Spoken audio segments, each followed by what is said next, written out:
E aí, vamos para mais um cafezinho? Hoje eu quero falar de Kubernetes, Docker, alguma coisa relacionada a isso. Eu quero definir para você por que usar Kubernetes. Então, vamos lá?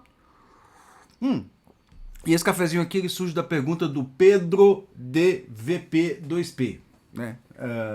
Fala para nós por que Kubernetes se tornou tão importante. Nos últimos 4 ou 5 anos eu não ouvia falar dessa ferramenta e de repente todo projeto alguém fala de Kubernetes.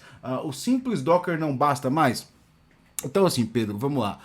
Kubernetes e Docker têm funções diferentes. Na verdade, eles coexistem dentro do mesmo projeto, mas eles têm funções diferentes. Então, vamos primeiro definir o que é Docker, para depois falar o que é Kubernetes e por que Kubernetes é tão importante, né? Então, vamos lá, vamos começar. Docker, e eu já devo ter falado aqui em vários cafezinhos, né? Docker é uma ferramenta de containerização de software. Então, assim, por que eu uso Docker? Porque, assim, antigamente, quando eu queria fazer o deployment da minha aplicação, eu tinha que configurar ela no servidor. Então isso era muito difícil, tinha lá que acertar a versão do Linux, a versão do Java, a versão de um monte de dependências ali para fazer aquele servidor andar. E tinha alguns problemas ainda, tipo, quem aí vai se lembrar do servidor de aplicação, tal do JBoss, Widefly, né? Que você tinha que configurar jars ali, às vezes um jar faltava, porque alguém usou uma versão mais nova para compilar, e aí do nada aparecia um problema lá que o método não existe. Isso acontecia no passado, né? Porém, nessa época já se buscavam soluções para quê? Para containerizar a aplicação. E o que significa containerizar? Significa você empacotar ela num método que você consegue fazer o deployment dela sem depender de mais nada. Você cria um pacotinho ali que é muito bem feito. E o Docker surgiu como uma solução excelentíssima para isso. O Docker nada mais é do que um monte de coisas do Linux empacotando uma aplicação. Você consegue ali criar o que chama de camadas, né? Você vai criando camadas dentro você vai salvando as camadas do sistema operacional. Então, cada vez que você tem uma linha de comando Docker, ele tira meio que um print assim do file system, salva aquilo numa camada, dá um hash para ela, né? E você constrói a sua imagem a partir de um conjunto de hash. Então, onde cada hash depende do hash anterior. A definição basicamente é um blockchain deployment, o Kubernetes. Eu adoro pensar no Docker como um blockchain, porque ele é um blockchain, né? É a melhor tecnologia de blockchain que existe, a única que funciona, né? Brincadeiras à parte, tá? Então o Docker serve para isso, para você ali com um simples hash map, com um simples nome, conseguir baixar tudo que você precisa da sua aplicação para ela rodar, e ela vai poder rodar em qualquer Linux. Isso é muito bom, porque ela não vai depender de configurações locais da aplicação. Então, no tempo de build, você consegue criar aquela imagem da aplicação em produção, né? Mas isso não é tudo para eu configurar uma aplicação, né? Pensa só ali, você tem uma imagem Docker, você quer fazer ela entrar em execução. O que você mais precisa fazer? Eu preciso colocar configurações nela. Poxa, tá aí uma questão. Eu preciso dar um endpoint para ela. Beleza, né? Se eu tenho mais de uma máquina, eu tenho que botar ele sobre a mesma infraestrutura de rede. Tá, beleza, né? Mas tem algumas outras questões, por exemplo, e se eu quiser fazer um cron job, se eu quiser fazer não sei o que, tem um monte de outras questões ali que uns sistemas em produção tem, que o Docker não resolve. Ele resolve só uma pequena questão, que é empacotar aquela aplicação e rodar ela. Isso aí que ele resolve. Então, depois que o Docker surgiu, começou a surgir soluções baseadas em Docker para fazer o resto, né? O resto que era fazer a aplicação rodar ou manter ela em produção, né? E aí surge dentro do próprio Docker, dentro da própria empresa Docker, o Docker Swarm, né? O Docker Swarm é uma dessas soluções, né? Você poderia criar um ambiente Docker ali dentro de uma máquina, um ambiente Docker dentro de outra máquina, formar um cluster e começar a deployar aplicações onde o próprio Docker Swarm conseguiria gerenciar o que isso vai, né? Por que eu estou falando Docker Swarm? Porque eu estou dizendo qual que é uma das alternativas, ou pelo menos qual que foi. Eu não sei se o Docker Swarm ainda existe, né? Ao Kubernetes, né? Ao mesmo tempo que surgiu o Docker Swarm, o Google estava preparando uma própria que era o Kubernetes. Como é que o Kubernetes ele se dá? Qual o objetivo do Kubernetes? Se você for lá ali no CNF Landscape, o Cloud Native Landscape, se você nunca viu essa página, ela é bem interessante, né? O Cloud Native Foundation, né? É uma fundação que ela descende da Linux Foundation, que ela acaba gerindo todos os projetos de cloud nativo, né? E quando o Docker se tornou um padrão muito conhecido, a Cloud Native Foundation ganhou muita repercussão, né? E aí eles têm esse landscape lá, que lista todos os projetos. Então, se você abrir o CNF lá, você vai ver que o Docker tá na parte de containerização e runtime, né? Vai estar lá o Docker, vai estar lá o Containerd, né? Aí eu posso estar até errado aqui, né? Containerd é basicamente a solução, a especificação do que é uma solução de container. Então tem outras soluções de containers, além de ser o Docker, né? Se você olhar lá, vai ter várias soluções de container. Você tem várias soluções para containerizar a aplicação. Mas o interessante é que, se você procurar o Kubernetes, não vai estar em containers, né? O Kubernetes vai estar em gestão, orquestração de containers. O que o Kubernetes faz? Você define o deployment da sua aplicação, joga ele em um cluster e ela vai fazer o quê? Ela vai transformar aquele deployment, que é um bando de arquivo de configuração, em ambiente de execução, ambiente executável. Então o Kubernetes é uma forma de você criar deployments, criar executáveis a partir de arquivos de configuração. Então você define seus YAMLs lá e aquilo vai se tornar em ambiente de execução. Ah, mas o que isso quer dizer? Isso quer dizer que assim, eu posso fazer o deployment ali de um pod, de um deployment é um tipo de deployment, né? De um stateful set. Aí para entender Kubernetes, tem que entender muito dos building blocks. Eu tenho um curso que eu ministrei muito tempo atrás numa empresa, de Kubernetes, que ele tá bem simples, galera. Dá pra ler ele, assim, tipo, ele é bem hands-on, que mostra como você pode aprender um pouco de Kubernetes. Pra aprender, assim, o que são as bases de Kubernetes ali, né? Ele é muito antigo, ele tá desatualizado, mas ainda serve. Você vai saber o que é um pod, né? O pod é a unidade básica do Kubernetes. O pod não é um container. O pod ele pode ser mais de um container. Isso é muito interessante, né? Só que ele acaba compartilhando, apesar de ser um container, mais de um container, ele pode compartilhar file system, ele pode compartilhar rede. Então o Kubernetes ele tem essas vantagens de que você pega o container e você leva ele à potência máxima, né? E aí você pode definir o pod, né? O pod é uma unidade de execução. Dentro desse pod você pode definir ele como sendo gerenciado por um stateful set, uma réplica set, ou um deployment. Aí vai ter as diferenças de cada um, né? Qual que é a diferença aí? Você, com o pod, ele é uma unidade. Com um stateful set, com uma réplica set, com um deployment, você consegue ter múltiplas unidades, né? Já escaláveis, né? Fala assim, vou ter aqui um deployment aqui que ele tem um HPA, né? Eu nem sei se HPA ainda existe, porque o Kubernetes muda muito, assim, né? Provavelmente existe, que eu li num artigo publicado recentemente do pessoal da UFPE, né?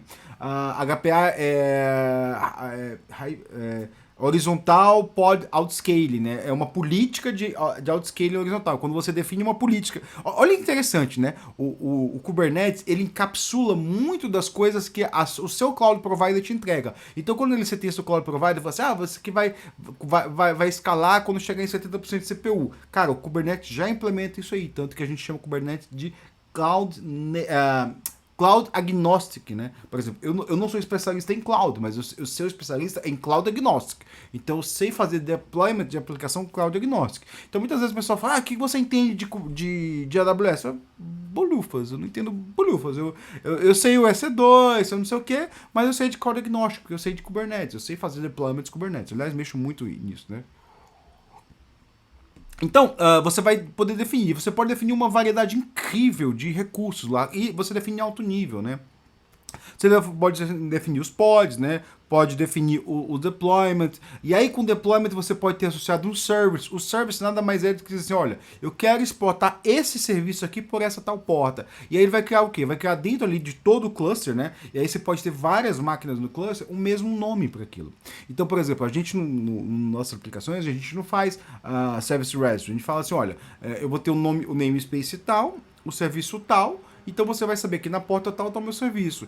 Tipo, eu não preciso saber o IP. O Kubernetes resolve isso. Ele me dá um DNS ali interno, que qualquer ponto ali do meu cluster, eu consigo resolver aquele DNS no meu IP ali que eu estou executando. Que eu não sei qual que é o IP. Eu não sei qual que é o meu IP dos meus pods. É óbvio que assim, a gente tem maneiras de você registrar serviço ali dentro do Kubernetes. Você pode usar um Consul da vida para registrando serviço. Você pode fazer Service Discovery internamente, mas ele já resolve essa questão de DNS. Então, o Kubernetes também, usando o service, né? Você pode definir recursos, né? Tem umas coisas muito interessantes ali, por exemplo, a gente trabalha com Streams, né?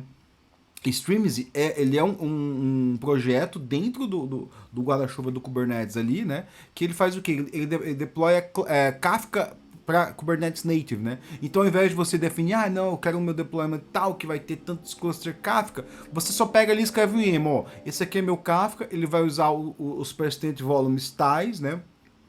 Persistent volumes é o volume persistente, né? Como eu crio os meus discos do Kafka, no Kubernetes, eu tenho que definir ele, né? Eu posso fazer. É a mesma coisa que tem, cara, pensa ali no Cloud Provider. Não, eu defino meu storage aqui, eu associo ele a essa máquina, depois eu jogo fora. É a mesma coisa. Você cria um pod, associa ele ao persistent volume, né? E aí no fundo eu vou definir ali um Kafka que vai ter alguns persistent volume, que vai ter ali um namespace, que ele vai. Eu vou definir aquele Kafka como YAML e vou deployar aquilo ali. E aí a gestão daquele Kafka ali, eu não preciso lidar. Eu deixo com o quê? Com o Streams e já lidar com a gestão. Eu vou já olhar para o Streams em si, como recurso Kubernetes, né? Eu quero escalar ele. Eu quero dar um grade de Kafka, dar o scale de Kafka, acho que não dá para fazer tão fácil, né? Mas eu quero escalar ele. É só botar uma linha de comando ali, você cria uma instância nova, você pode criar um percent volume novo. Então, assim, o Kubernetes ele te entrega muitas das soluções ali de cloud nativamente. Aí que você precisa fazer o quê? Você precisa criar um cluster Kubernetes, que, assim, não é tão. Não sei se manter é difícil, tá, galera? Eu não tô falando disso. Manter pode ser complicadíssimo, principalmente a questão de volumes ali, que eu não vou saber muito bem lidar com os volumes do Kubernetes, né? Como eu trabalho em empresa grande, a gente tem pessoas que lidam ali com os ambientes de produção. Por exemplo, hoje eu tô fazendo teste de carga, eu tô até olhando aqui para o teste em execução, né? Deixa eu até dar uma olhada aqui. Quantos eu tô rodando aqui, deixa eu ver aqui, só dar uma olhada aqui, WC-L. Eu tenho 29 pods em execução, sendo que o meu servicinho tá com 1, 2, 3, 4, 5, 6. Deixa eu dar uma olhada aqui. Quantos pods de execução o meu serviço tem? É um wrap. Deixa eu ver aqui qual é o nome dele. Não posso falar o nome, né? Mas aqui, eu tenho 12 pods em execução do meu serviço, porque eu estou fazendo teste de carga, a gente quer ver quanto que a vazão ele vai dar, então eu tenho 12 pods deles em execução, né? Eu tenho 6 Kafkas ali, 3 como controller, 3 como Kafka brokers, né? 2 schema registry e execução aqui, né? Então, assim, a gente cria esses ambientes porque com um bando de YAML, né? Então a gente não precisa manter ali a máquina, se preocupar com a máquina, a gente só lida com os YAMLs, a gente faz o deployment da aplicação com os YAMLs. Precisa entrar dentro da máquina? É muito raro, assim, entrar dentro da máquina de Kubernetes, assim. Às vezes precisa, né? Sempre que me pergunta aqui na empresa, como é que eu faço o debug do Java no Kubernetes? Eu falo, pô, tipo, cara, entra na máquina, brinca na máquina aí, depois, de certa forma, você tem acesso à máquina. Pelo Kubernetes, você consegue executar comandos ali dentro da máquina, né? Mas ele acaba sendo o quê? O ambiente containerizado. Então o Kubernetes é um ambiente de orquestração de containers que você pode montar o seu ambiente de execução a partir de arquivos de configuração, né? Você cria o seu cluster ali, você define o seu cluster e você faz o deployment das suas aplicações usando apenas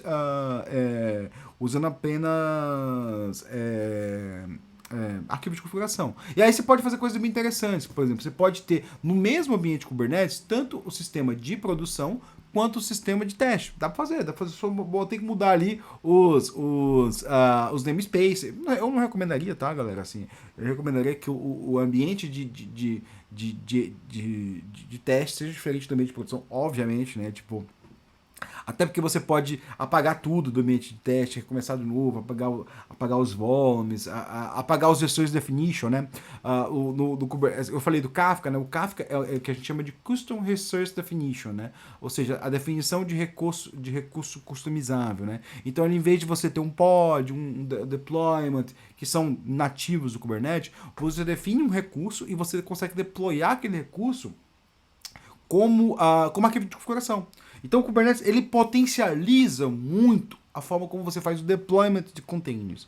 Então, Kubernetes não é containers. Kubernetes é uma coisa além de containers, né? E por que não se fala tanto de Kubernetes? Porque, cara, é uma complexidade. Lidar com Kubernetes assim, pode parecer fácil, mas, cara, escrever um YAMLzinho desse aí que eu tô falando é chato pra caramba. Tanto que em muitos casos, a gente usa outras ferramentas de criação de YAMLs. Por exemplo, a gente usa muito um cara chamado Helm, os Helm Chart. O que é o Helm Chart? É tipo um front-end de Kubernetes, né? Em vez de você definir ali por exemplo, a nossa aplicação, né? Aliás, alguém fez uma pergunta em relação a isso, né? Para teste, o programador programático já falou assim, ó, para teste, principalmente de integração, como em muitos casos usamos Maze Brokers, Crash, eu resolvi usar o teste containers para o ambiente isolado.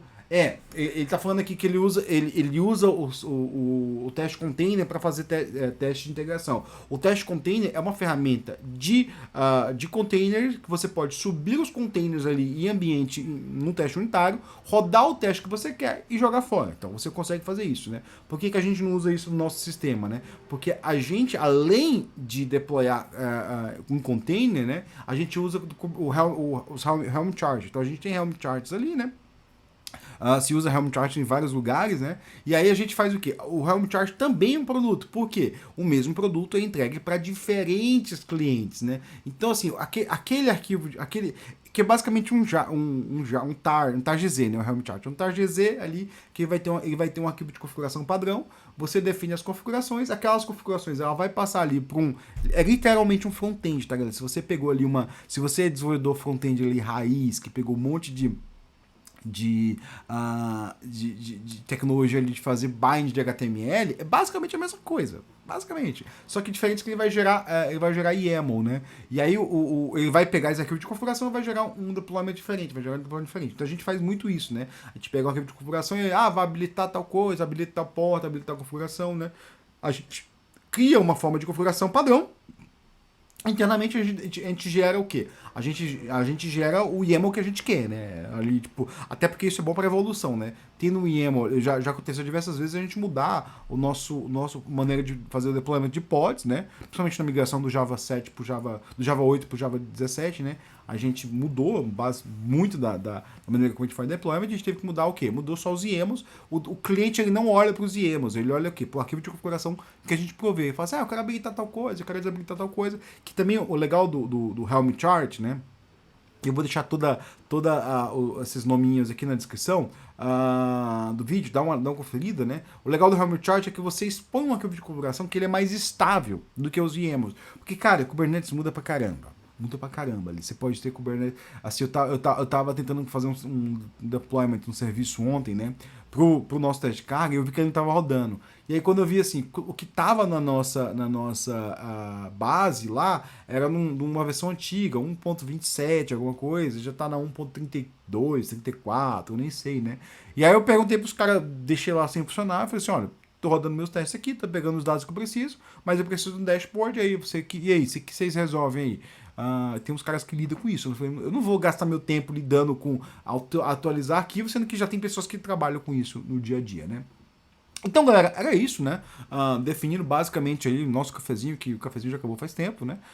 Por que eu uso o Kubernetes quando eu quero criar ambientes de execução, né? Por que eu uso Docker? É quando eu quero containerizar minhas aplicações. Então, eu containerizo minhas aplicações para distribuir elas. O Kubernetes está no momento de distribuir.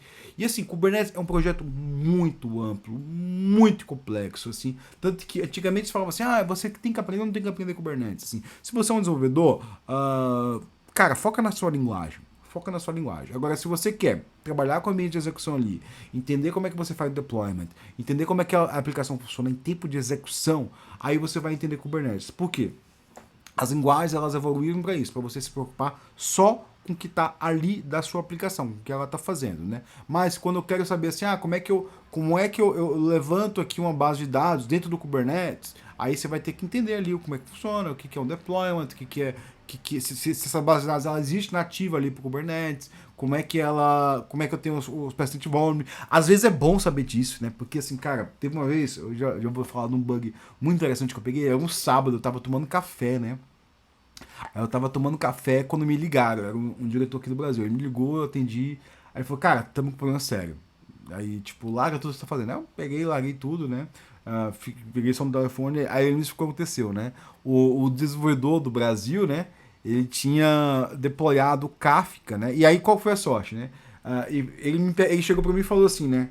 O que que a gente. Ele perguntou o que que a gente guarda. Isso antigamente, o que que a gente guarda no Kafka e o que a gente guarda no Zookeeper? Foi no Kafka guarda os dados, no Zookeeper guarda os metadados, né? Os metadados são importantes? Eu falei assim, sim, são importantes, pelo menos para o consumo, né?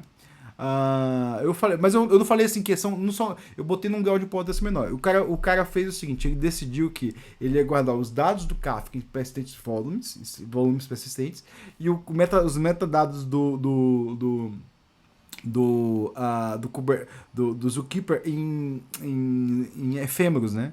E aí, quando eles iniciaram o Kafka, eles viram que toda a configuração de execução tinha se perdido. E eles estavam tentando recuperar. E foi aí uma hora que a gente chegou a alguma solução. Mas foi difícil, né? Foi difícil chegar à solução, né? Eu tive que explicar ali como é que faz o reset dos Kafka Streams, que é uma solução Kafka Stream dada. Tipo, você pega o timestamp que você foi feito o reset, você fala, ó, me faz o reset da aplicação nesse ponto aqui. Aí joga umas 3 horas ali abaixo, né? Pra baixo, pra ver, tipo, olha, mesmo que o lag tivesse alto, te resolve. Mas, cara, é importante você entender um pouco, pelo menos o que é volume persistente, como é que se tem os volumes, quais são as tecnologias que tem volumes, e aí assim, e aí para finalizar mesmo, a última dica que eu dou, aqui tá o link da CNCF Landscape, dá uma olhada nos nomes, vê o que tem cada um, vê as áreas, tem várias, cara, é um gráfico bizarrésimo, né, porque eu lembro, a primeira vez que eu abri ele era pequenininho, tinha poucas soluções ali, tinha Docker, tinha não sei o que, mas hoje ele tá gigantesco, mas ali você consegue ver, pelo menos o projetinho que você